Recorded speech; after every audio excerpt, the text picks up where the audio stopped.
Welcome to the Defense and Aerospace Report. I'm Vago Muradian here at the Air Force Association's annual Aerospace Cyber Conference and Trade Show outside Washington, D.C., the #1 gathering of U.S. Air Force leaders from around the world. Our coverage here is sponsored by L3 Harris and Leonardo DRS, and it's our absolute honor to be talking to General Mobile Holmes, who is the commander of the U.S. Air Force's Air Combat Command. Sir, it's not AFA if we don't get a chance to speak. Thanks very much for the time. I look forward to seeing you every year. Absolutely. So let's start with the big question. General David Goldfein, the Chief of Staff of the Air Force, wants a much more expeditionary Air Force model, a lot more units dispersed in a lot more places operating to basically confound any adversary that wants to strike forward bases and make that targeting equation harder, and also cause greater headaches for the adversary. What does that mean for you in terms of how you're training and preparing airmen that are going to go into Pacific Air Forces or U.S. Air Forces Europe? Two main things. The first is training. This summer we went to Europe and did an exercise called Rapid Forge, where we got a chance to put some of those techniques into practice. We operated from 4 spokes and 1 hub with the 4th Fighter Wing. We learned a lot. Our airmen absolutely love it. They say, that's the Air Force I thought I was joining, and they're really enjoying it.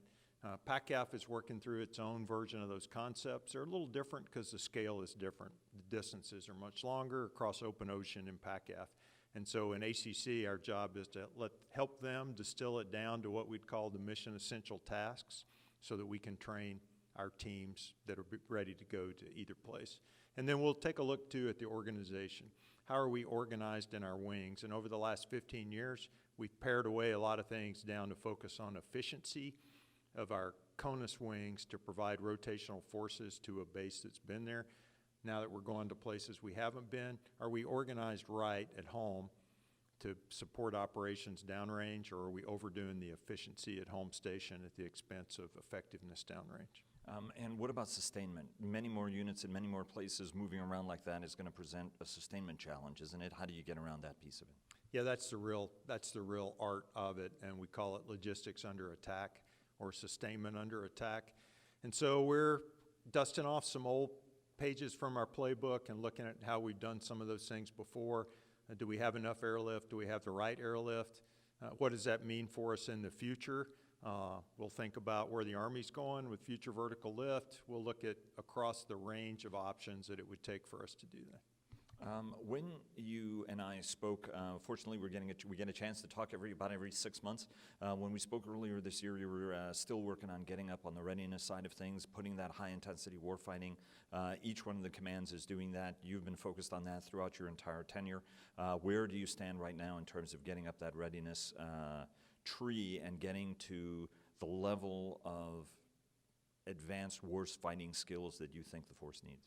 Well, we're better. We're better than we were a year ago. We're certainly way better than we were 2 years ago, and I'm really proud of the work that my wing commanders and my squadron commanders have done to advance readiness. We know it's going to take us a couple of steps. Step 1 we call activity-based, doing the activity that it takes to be able to report readiness in the DERS and the Defense Readiness Reporting System that we use. The second piece of that, though, is ready for what?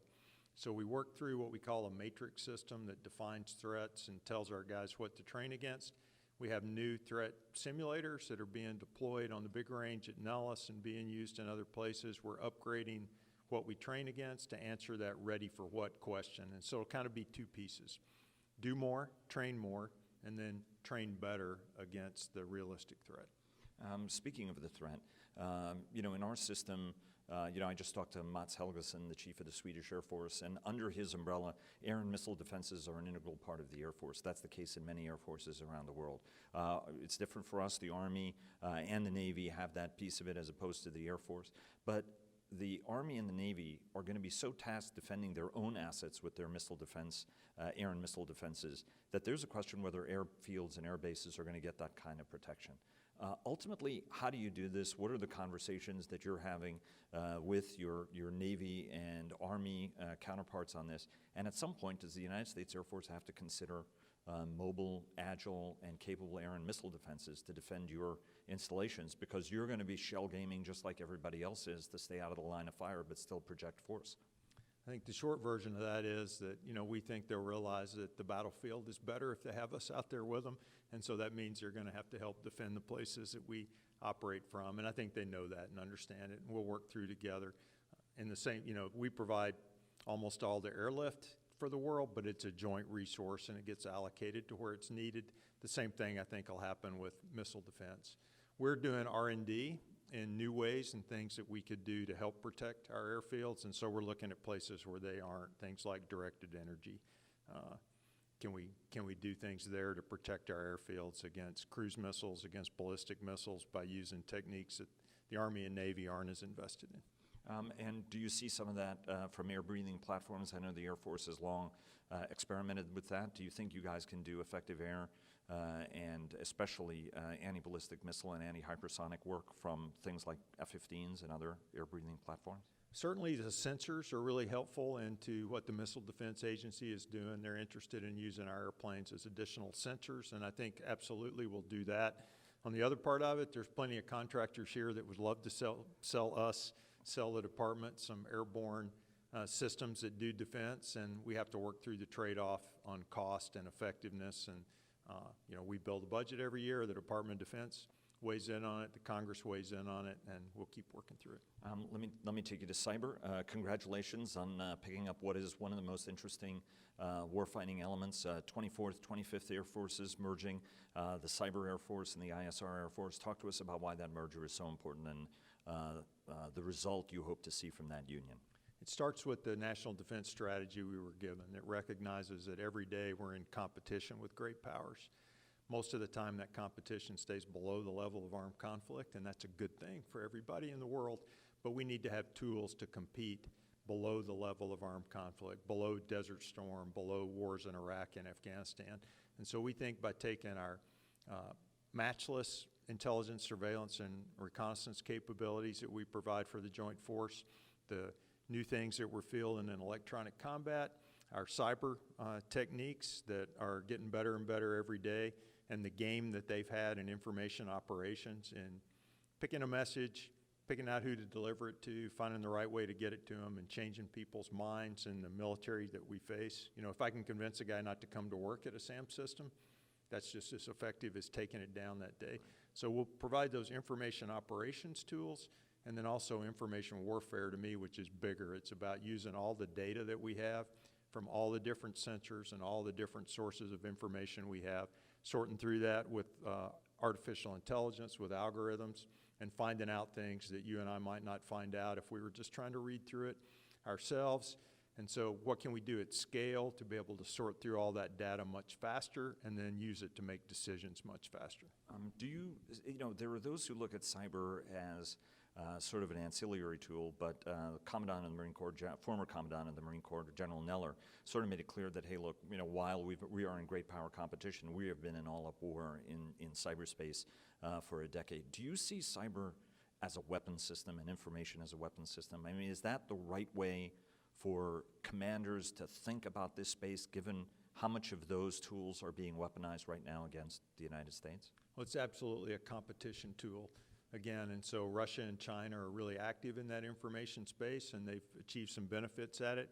And you can make the case that they feel like that I don't have a proportionate response to it, and so they're undeterred from doing those things. As we put these capabilities together, we want to offer our national decision makers, our national leaders, some tools that they can use in that space. And then if you go through competition to conflict, the job of Air Combat Command, shorthand, is to control and exploit the air and space. And I don't think we can do that in the world we're living in without also being able to have some control and exploitation in the cyber world. And so, yeah, it's really important to us. It's absolutely a combat tool, but it also offers us some things our leaders can use in competition below combat. One of the things that I've sort of picked up is that general officers, and this is no dock against general officers, even though I'm speaking to a senior general officer, that oftentimes when it comes to warfighting specialty areas, an airman will be able to pick up sea and ground power based on their experience, but cyber always remains something that sometimes even a senior commander will say, hey, I've got a 2-star who's really smart on that. What are some of the things you're doing in Air Combat Command to bring all leaders awareness of that cyber and information domain and make their skill set in that as strong in that as it is in their principal warfighting specialty? Well, we actually have some cyber colleges. We have some cyber training capabilities in the department, And those guys have come to us. They come to my staff. They came and did a couple of sessions early, and they come periodically as we bring new people in. We took a look at our organization. We decided we still need a 2 to focus on intelligence and intelligence for cyber and cyber use for intelligence. We still need a 6 to look at the network and the things that we do and to think about how we'll communicate with each other. And then we still need a 3 to think about how we'll employ cyber tools. So we took a look at our staff. We created a couple of new divisions, primarily in the 3, that are focused on information warfare. How do you bring all those things that Air Combat Command has together to influence people and change their minds? So it's an exciting time. We certainly rely on people with deep technical expertise in the same way people relied on me as a young captain to tell them exactly how to go, beat a MiG-25. I still have to rely on those young captains to tell me how to get inside somebody's computer, but we're learning to think at the operational and strategic level about how it fits in.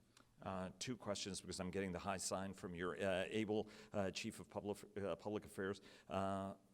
First, how about protecting your forces from disinformation? If you look at it, Russia and China are very good at building social media topographic maps.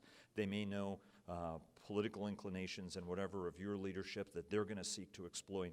What are some of the things you're doing in terms of training and preparing folks to not be manipulated in some of these highly sophisticated campaigns that our potential adversaries are mounting? That's an interesting question. I mean, the first responsibility we have is to communicate with our airmen and let them know what we expect of them, what our objectives are, what we're doing for them, and how we can work through that. So we got to make sure there's not a vacuum for other people to operate in, and that leads us to do it in all the different ways we can, including Twitch, where I had a video game off with my son, and that's about being able to reach people where they are. My 19 and 20-year-olds are not on Facebook.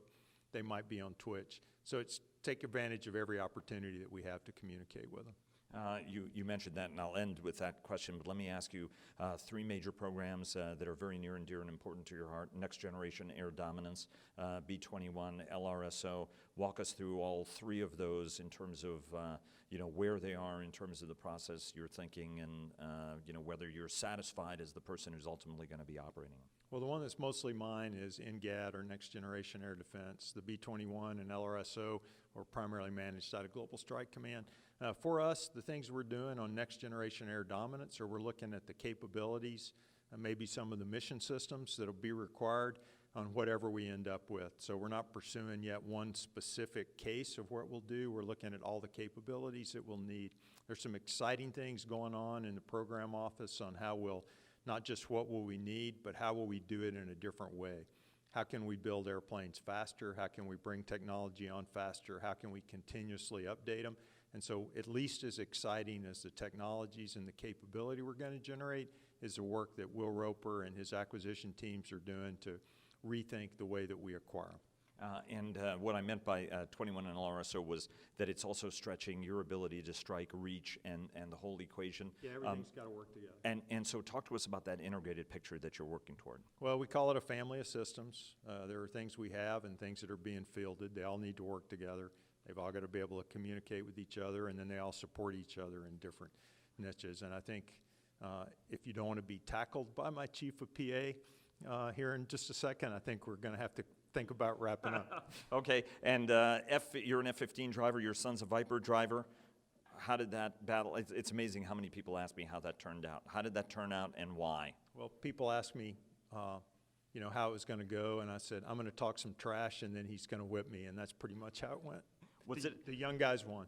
The buttonology, is that what got you? He's good with that video game controller, and at the end of it, they asked him, hey, do you feel bad, about whipping on your dad? And he said, Air Combat Command did not teach me to take mercy on my enemies. And he's right, we don't. General Mobile Holmes, Air Combat Command Chief, sir, thanks very much. All the best, and hope you have a great AFA. Thanks, Vago. You too.